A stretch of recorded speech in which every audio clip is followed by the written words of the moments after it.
Hello students, I am Pawan Yadav working as a PGT Mathematics in Suraj School, Rewari. And dear students, today this is our last lecture of first chapter, that is sets of 11th class. And in this lecture we will cover a very important question which is based upon three sets, practical applications of three sets. तो बेटा इसके अंदर हमने जो last lecture लिया है उसमें हमने यूनियन और इंटरसेक्शन की जो प्रैक्टिकल एप्लीकेशंस है सेट्स की, उसके ऊपर दो सेट्स पे हमने क्वेश्चंस लिए थे। और इस क्वेश्चन के अंदर हमने कितने सेट्स लिए हैं? थ्री सेट्स लिए हैं। और इसमें आपके सारे के सारे टॉपिक कवर हो जाएंगे। तो इस क्वेश्चन को बहुत ध्यान से आपको समझना है।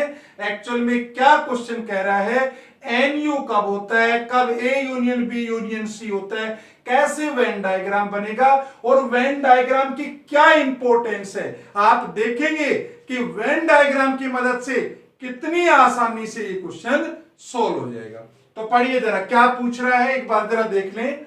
इन a survey of 25 students, total student कितने बेटा? 25 स्टूडेंट है। It was found that 15 had taken maths, इनमें से 15 बच्चों ने मैथ्स लिया है, 12 had taken physics and 11 had taken chemistry, 5 had taken maths and chemistry, भाई दोनों पसंद करते हैं, ठीक है। And 9 had taken maths and physics, 4 had taken physics and chemistry. उसके बाद क्या करें, and 3 had taken all the 3 subjects. कुछ बच्चे मल्टी टैलेंटेड होते हैं, कह रहा तीनों के तीनों सब्जेक्ट उसने लिए हैं, 3 बच्चों ने, ठीक है। अब find the number of students who had only chemistry, सिर्फ और सिर्फ केमिस्ट्री है, only math, only physics, physics and chemistry but not math. अगले पार्ट में क्या पूछ रहा है, maths and physics but not chemistry, only one of the subject. और आगे क्या कह रहे हैं, at least one of the 3 subject. और लास्ट पार्ट है नन ऑफ द 3 सब्जेक्ट। अब तुम कहोगे सर इतने सारे क्वेश्चन, आपके एक ही क्वेश्चन के अंदर इतने सारे क्वेश्चंस पूछे गए हैं। तो बेटा ये अपने आप में कंप्लीट पैकेज है। जरा देखिए हम कैसे बनाएंगे 3 सेट्स का, जरा एक बार समझने का प्रयास करते हैं। सबसे पहले देखिए यहां पे हमारे पास मान लिया एक ये सेट है, एक हमारे पास ये दूसरा सेट है, ठीक है, एक मैंने ये तीसरा सेट ले लिया, ठीक है बेटा। इनको नाम दे देते हैं, ये तुम्हारा ए है, ये बी है, ये सी है। अभी सारा बताएंगे। ए हमने किसके लिए लिया है, लिख देता हूं। ए हमारा पहला ले लेते हैं मैथ्स के लिए, ए किसके लिए ले रखा है हमने, मैथ के लिए, ठीक है। बी ले लेते हैं फिजिक्स के लिए, और सी किसके लिए ले लेते हैं, केमिस्ट्री के लिए। इतनी बात समझ में आ गई।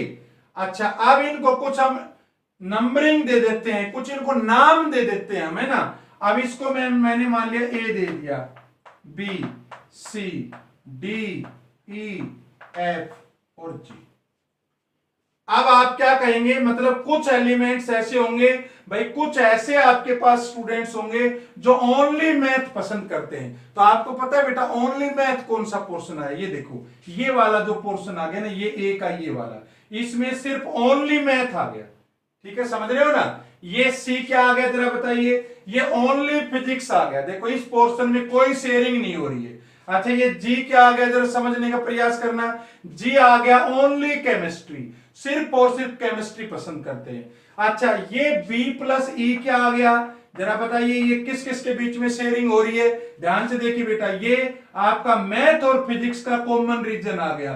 तो ये बी प्लस ई कौन से स्टूडेंट्स हैं बताइए, बी प्लस ई वो स्टूडेंट हैं जो मैथ एंड फिजिक्स दोनों पसंद करते हैं। और यहां अगर इन दोनों की बात करूं, ये देखो इसमें फिजिक्स में केमिस्ट्री में ये शेयरिंग हो रही है। तो इसका मतलब जो फिजिक्स और केमिस्ट्री दोनों लाइक करते हैं वो कौन से हुए, ई प्लस एफ। इसके अलावा जो मैथ और केमिस्ट्री पसंद करते हैं, देखो ये रीजन दोनों का शेयरिंग है, मतलब डी प्लस ई।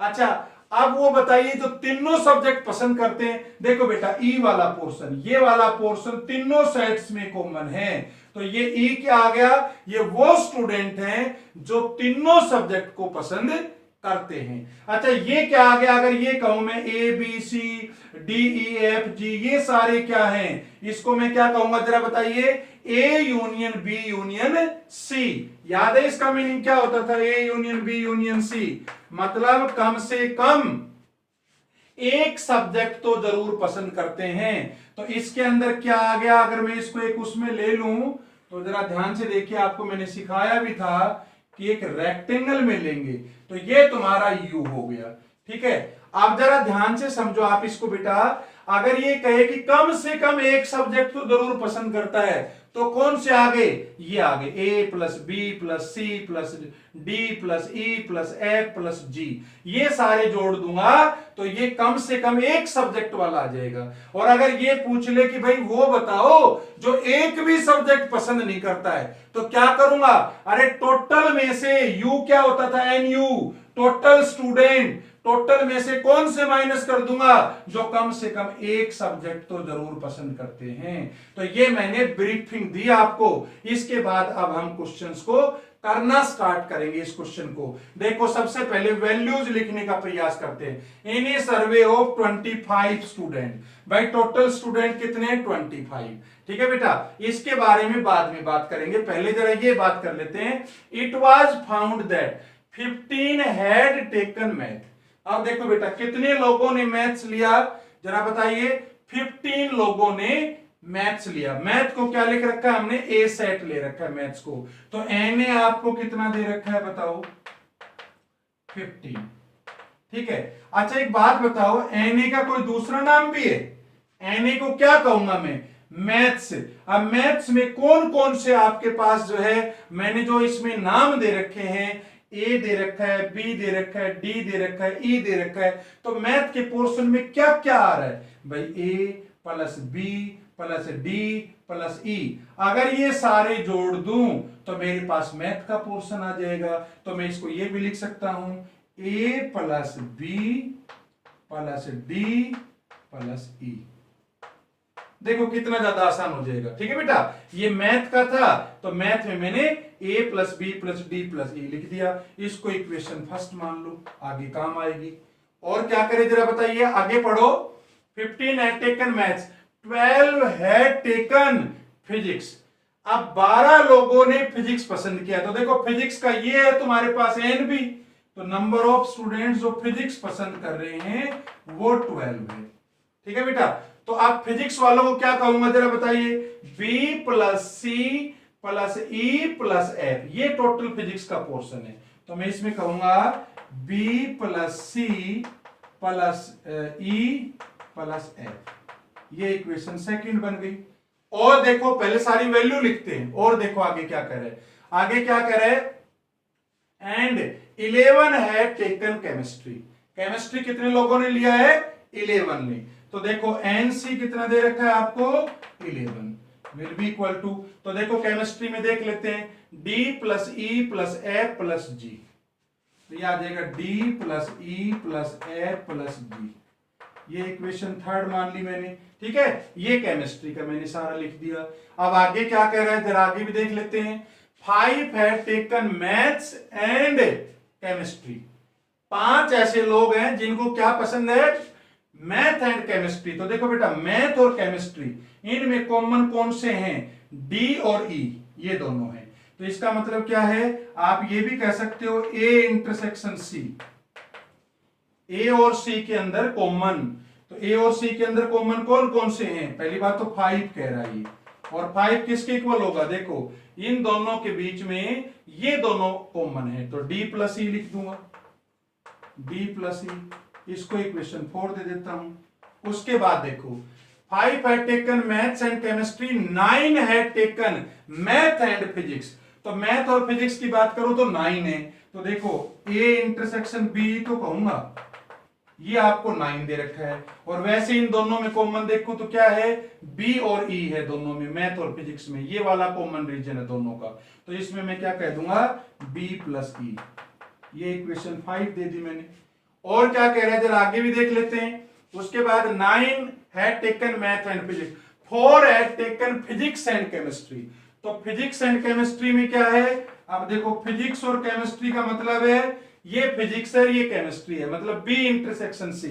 ये दे रखा है 4 का मतलब इन दोनों में कॉमन क्या है, E प्लस एफ, तो ये आ जाएगा E प्लस एफ। इसको इक्वेशन 6 दे दी। और जरा बताइए इसके बाद क्या करें, आगे भी जरा एक बार पढ़ लीजिए। And 3 had taken all the 3 subjects, 3 ऐसे हैं जिसने आपके पास तीनों के तीनों सब्जेक्ट ले रखे हैं। तो बेटा ये तो E दे रखा है आपको एक तरह से, है ना, ये E की वैल्यू। तो मैं कह सकता हूं N A intersection B intersection C will be equal to 3। तो इसका नाम तो E है तुम्हारा, तो ये आपके पास इक्वेशन 7 आ गई। तो इसका मतलब यहां से E की वैल्यू तो मेरे पास आ चुकी है। कितनी आ गई बताओ E की वैल्यू, E की वैल्यू 3 आ गई। क्या अब मैं बाकी वैल्यू निकाल सकता हूं? सबसे पहले तो हम ये सारी वैल्यू निकालते हैं, फिर हम इन क्वेश्चंस को डिस्कस करेंगे। देखो बेटा E आ गया तुम्हारे पास 3, शायद इसमें किसी को भी कंफ्यूजन नहीं होगा। E की वैल्यू 3 आ गई।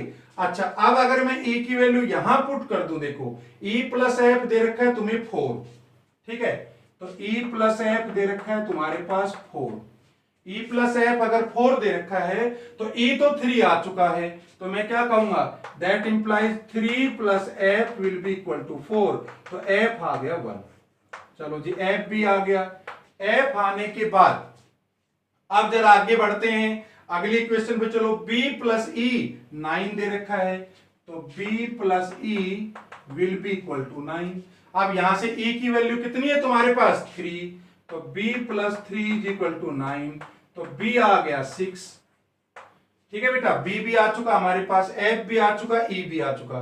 और क्या दे रखा है बताओ, d प्लस e कितना दे रखा है 5।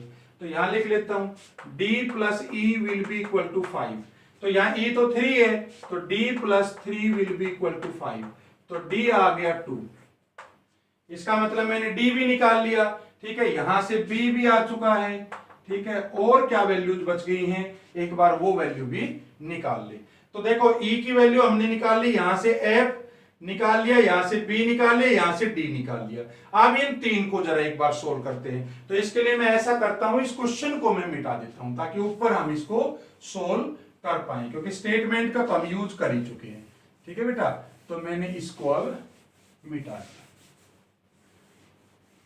क्वेश्चन रहने देता हूं जिससे करने में आसानी रहे। ठीक है, चलो जी ये मैंने यहां से मिटा दिया, थोड़ा स्पेस बन जाएगा। अब जरा आप ध्यान से देखिए, अब हमें किसकी वैल्यू चाहिए, देखो अब अगर इस इक्वेशन को देखूं मैं, तो यहां E की वैल्यू आ चुकी है, D की वैल्यू आ चुकी है, और आपके पास F की वैल्यू आ चुकी है, तो यहां से G आ जाएगा। तो जरा क्या ले दे रखा है, जरा देखिए D plus E, D plus E plus F plus G, D plus E plus F plus G, ये दे रखा है 11। ठीक है बेटा, अब आप देखो आपके पास क्या क्या वैल्यू आ चुकी है, D तो 2 आ चुकी है, तो D की जगह तो 2 रख दीजिए, 2 प्लस E 3 था, प्लस F वैल्यू आई है, आ चुकी है 1 है, plus G will be equal to 11। तो यहां से बताइए जरा ये कितना हो गया तुम्हारे पास 6, तो G is equal to 11 minus 6, G की वैल्यू आ गई 5। ठीक है, G हमने यहां से निकाल लिया। सिमिलरली क्या करेंगे, ये इक्वेशन लिख लो। अब आप क्या ले रखिए बताइए, B plus C plus E plus F, B plus C plus E plus F will be equal to 12। अच्छा अब बताओ हमारे पास क्या क्या वैल्यू है, हमारे पास B की वैल्यू है 6 दे रखी है, देखो जरा यहां से मैंने 6 पुट कर दिया। इसके बाद C की वैल्यू मुझे नहीं पता, निकालनी है। E तो 3 दे रखा था बेटा, और F की वैल्यू 1 दे रखी थी, देखिए जरा हमने निकाल चुके हैं 12। तो C की वैल्यू कितनी आ गई 12 माइनस, देखो बेटा 6 प्लस 3 9 प्लस 1 10, 10 वहां माइनस करोगे तो C की वैल्यू आ जाएगी 2। चलो जी ये भी निकाल लिया हमने। ठीक है बेटा, अब हमें क्या क्या चाहिए जरा देखिए, अब हमें इसके बाद चाहिए एक इक्वेशन और बच गई, a plus B plus D plus E, a plus B plus D plus E, a plus B plus D plus E, ये दे रखा है 15 लिख दिया मैंने। अब जरा बताइए, हमें a की वैल्यू नहीं पता, तो a निकाल लेते हैं, a प्लस b पता है, बिल्कुल पता है 6 है, d पता है बिल्कुल 2 है, e पता है बिल्कुल 3 है, विल बी इक्वल टू 15। तो a की वैल्यू कितनी आ गई, 15 माइनस 11, a की वैल्यू आपके पास 4 आ गई है बेटा। तो हमने क्या किया, ये सारी वैल्यूज हमने निकाल ली। देखो अब हमारे पास a b c d e f g सारी वैल्यू निकाल ली। अब बेटा आप ध्यान से देखना, सारे ध्यान से समझना। अब ये क्या कह रहा है, 1 बाय 1 पार्ट करने का प्रयास करते हैं। सबसे पहला पार्ट अब आप देखिए जरा, सबसे पहला पार्ट क्या कह रहा है, कह रहा है ओनली केमिस्ट्री, सिर्फ और सिर्फ क्या पसंद करते हैं, केमिस्ट्री। तो मैं एक बार यहां पे सारी वैल्यू लिख दूं जरा, देखो E की वैल्यू यहां पे 3 थी, तो मैं E और लिख देता हूं यहां पे, E इज इक्वल टू 3। अब देखो सारी वैल्यू हमारे पास गिवन है, मैं इस पोर्शन को अब मिटा देता हूं, ठीक है, जिससे हमें थोड़ा स्पेस मिल जाएगा।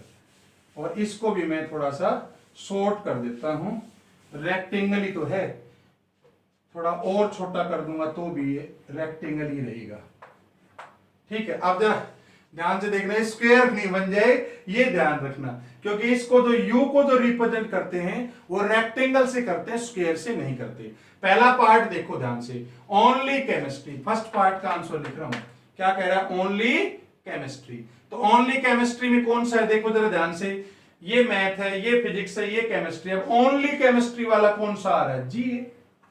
ये वाला पोर्शन क्या है, सिर्फ और सिर्फ केमिस्ट्री। तो बेटा फर्स्ट का आंसर क्या हो गया, जी। मतलब जी की कितनी वैल्यू आ रखी थी, ध्यान करो, जी की वैल्यू कितनी आई है, 5।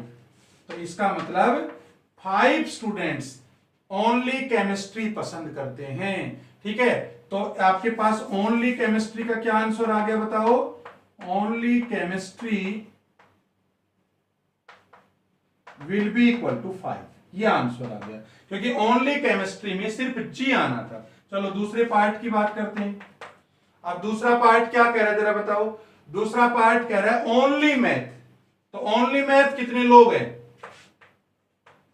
Only maths will be equal to, बताओ बेटा ओनली मैथ वाले कितने लोग हैं, ये ए है बस।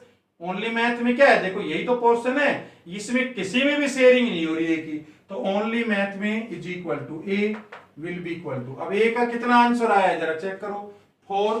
तो 4 स्टूडेंट्स क्या हैं, जो ओनली मैथ पसंद करते हैं, ये आपका इसका आंसर आ गया।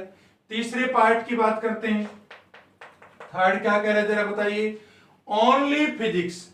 तो ओनली फिजिक्स वाले कौन से, अब तो आप समझ ही गए होंगे, only physics will be equal to, only physics का बेटा ये सी वाला है ना, ये किसी से भी शेयरिंग नहीं कर रहा, तो विल बी इक्वल टू सी।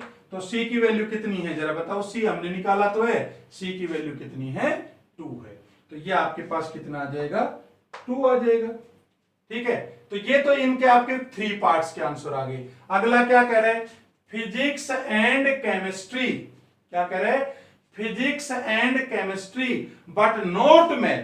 तो जरा चेक करो, फिजिक्स और केमिस्ट्री का कौन सा कॉमन है, फिजिक्स और केमिस्ट्री का ये वाला कॉमन है, D प्लस E, है ना। फिजिक्स और केमिस्ट्री में कौन सा कॉमन है, D प्लस E, लेकिन कह रहे हैं नॉट मैथ, मैथ नहीं होना चाहिए।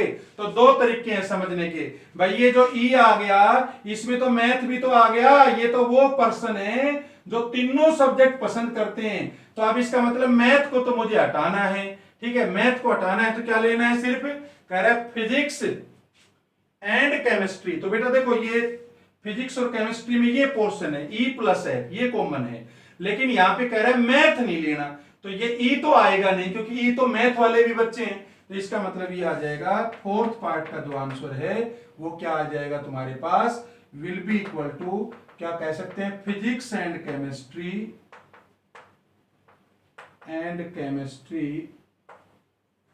But not maths will be equal to F, will be equal to, अब एफ की कितनी वैल्यू आई थी तुम्हारे पास, 1। पता है मैं क्यों कह रहा हूं, फिर से समझ लो, फिजिक्स और केमिस्ट्री में जो टोटल लोग थे वो E प्लस एफ थे। अब ये कह रहा है भाई E के अंदर तो मैथ के भी तो आ गए, इसका मतलब मैथ के तो लेने नहीं है, तो ये तुम्हारे पास एफ आ गया। ठीक है बेटा, चलो आगे बात करते हैं। अब ये मैं कुछ वैल्यूज यहां लिख देता हूं। जी की वैल्यू आई है तुम्हारे पास 5 और सी आई है 2 और तुम्हारा ए आया है 4। चलो अब मैं इसको एक बार मिटा देता हूं, थोड़ा हमारे पास स्पेस हो जाएगा।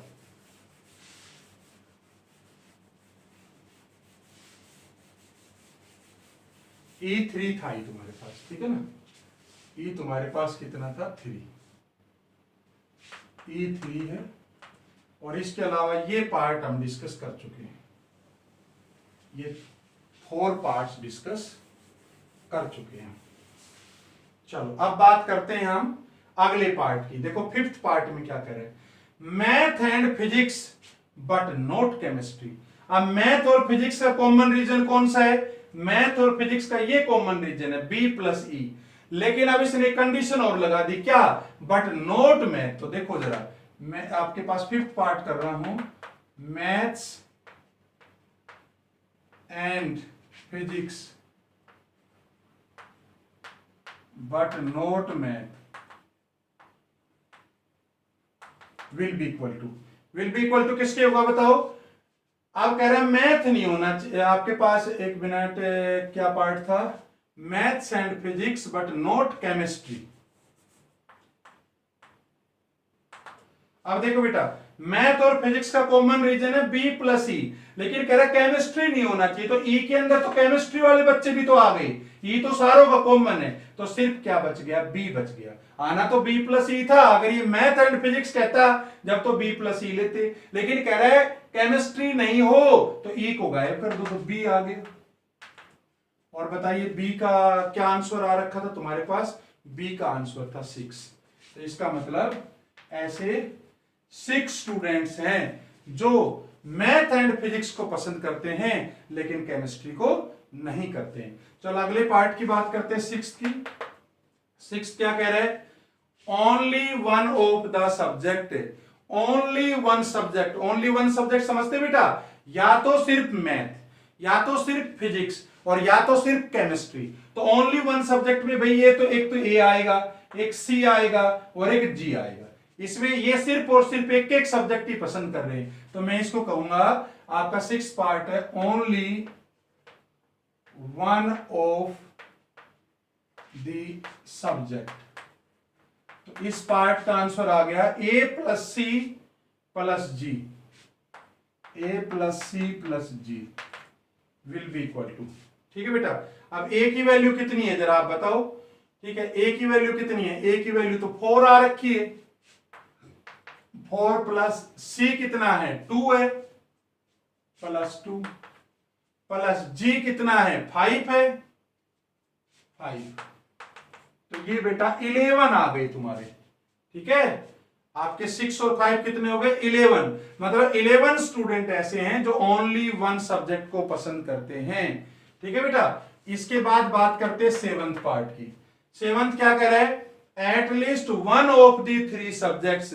कह रहा है तीनों सब्जेक्ट में कम से कम एक सब्जेक्ट तो जरूर पसंद करें। तो इसका मीनिंग ये हुआ कि एक सब्जेक्ट भी पसंद कर सकते हैं, 2 सब्जेक्ट भी पसंद कर सकते हैं और तीनों भी कर सकते हैं। मतलब ऐसा नहीं होगा कि एक भी सब्जेक्ट पसंद ना करें, एक वाले हो सकते हैं, 2 वाले हो सकते हैं, 3 वाले हो सकते हैं। तो इसका मतलब ये सारे आ गए। देखो A, C और G ये तो 1 वाले हो गए, ये B क्या है 2 वाला, F क्या है 2 वाला, D क्या है 2 वाला, और E कौन से बच्चे हैं जो तीनों पसंद करते हैं। तो सारों को जोड़ देते हैं। तो इसमें कहना चाह रहा है आपका 7th पार्ट लिख रहा हूं, at least one of the 3 subjects will be equal to, क्या कहूंगा, A plus B plus C plus D plus E plus F और plus G will be equal to। सारी वैल्यू जरा रख दें तो बोलो A की वैल्यू कितनी आई है, A की वैल्यू 4 है, प्लस B कितना है 6 है, प्लस C कितना है, C की वैल्यू 2 है, प्लस D कितना है 2 है, प्लस ई कितना है 3 है, प्लस एफ कितना है, एफ की वैल्यू जरा बेटा बताइए, एफ निकाला था ना हमने 1 है, और प्लस जी कितना है 5 है। तो ये तुम्हारे पास आंसर आ गया 10, 12, 14, 17, 18 और प्लस 5 करूंगा तो 23। एक बार फिर से जोड़ लो, 10 + 2 12, 14, 17, 18 प्लस 5 23। मतलब 23 ऐसे स्टूडेंट्स हैं जो कम से कम एक सब्जेक्ट तो जरूर पसंद करते हैं, 2 भी करते हैं, कुछ कुछ तीनों करते हैं। तो ये बेटा आपका इस पार्ट का आंसर आ गया। और अब हम लास्ट पार्ट डिस्कस कर रहे हैं, 8th पार्ट। क्या कह रहा है जरा बताइए, 8th पार्ट कह रहा है आपसे नन ऑफ द 3 सब्जेक्ट्स, वो बच्चे बताइए जो एक भी सब्जेक्ट पसंद नहीं करते हैं। तो बताइए टोटल बच्चे कितने थे बेटा 25। आप याद करो क्वेश्चन में क्या करता, देयर आर 25 स्टूडेंट्स। तो आप कह सकते हैं एनयू जो दे रखा था, पहले मैं लिख दूं नन ऑफ दी 3 सब्जेक्ट्स। तो इसमें मैं कह सकता हूं एनयू में से N A union B union C minus कर दूंगा। समझने का प्रयास करना, एन यू तो थे टोटल स्टूडेंट्स, कितने थे 25, minus A union B union C क्या है, जो कम से कम एक सब्जेक्ट को तो जरूर पसंद करते हैं। तो ये कितना आया था 23 आया था। तो इसमें से 23 माइनस कर दूंगा, कितने बचे 2 बच्चे। और आपने देखा होगा बेटा, आपकी क्लास में भी कभी ऑब्जर्व करना, 1 या 2 बच्चा क्लास में ऐसा मिलेगा जिसको कोई भी सब्जेक्ट पसंद नहीं है, ना तो मैथ पसंद है, ना फिजिक्स पसंद है और ना केमिस्ट्री पसंद है। तो बेटा ऐसे स्टूडेंट्स की जो संख्या है इस क्वेश्चन में वो कितनी आ गई, 2 आ गई। तो बेटा मैं उम्मीद करता हूं कि आप 3 सेट्स के ऊपर प्रैक्टिकल प्रॉब्लम्स को आप इजीली सोल्व कर सकते हैं। तो वेन डायग्राम्स की मदद से हमने यहां पे आपको डिफरेंट जो कॉन्सेप्ट्स हैं वो हमने इसको डिस्कस किए हैं। तो बेटा अगर आपको वीडियो अच्छा लगा हो तो इसको सब्सक्राइब करिए और ज्यादा से ज्यादा अपने फ्रेंड्स को शेयर करिए, जिससे उनको भी बेनिफिट हो सके। और इसके साथ ही हमने ये जो पहला चैप्टर है सेट्स का, ये हमने फिनिश कर लिया।